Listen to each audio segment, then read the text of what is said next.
the Martin Romualdez role. Sa isang demokrasya, ang lakas ng isang leader ay masusukat hindi sa ingay ng paratang, kung hindi sa tibay ng katotohanan. At iyon ang realidad.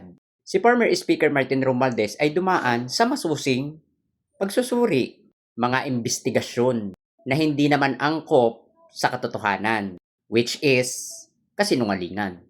Mga paratang na wala namang ebidensya, walang mga dokumento, may mga testigo, pero gumagamit ng mga pekeng apidabit. Ang mga salaysay na ito ay isang kasinungalingan. Yes, pawang kasinungalingan lang. Mga testigong gumagamit at sumisira sa kanilang sinumpaan. Mula sa mga institusyon ng pamahalaan, mula sa masusing mata ng investigasyon. At sa bawat investigasyon, iisa ang lumalabas. Puro paratang, puro sabi, puro satsat, puro akusa. Sa madalit salita, walang ebidensya. Laging bukang bibig na may ebidensya pero wala namang maipakita.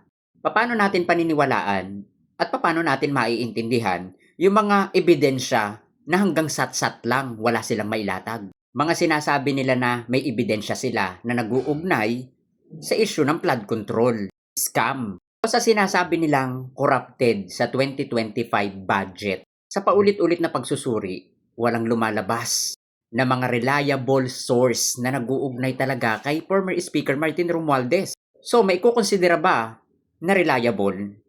Ang sabi lang, ang bintang lang, haka-haka, o puro akusa?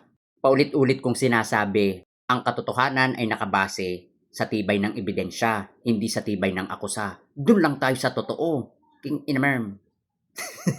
Charot lang. Doon lang tayo sa totoo.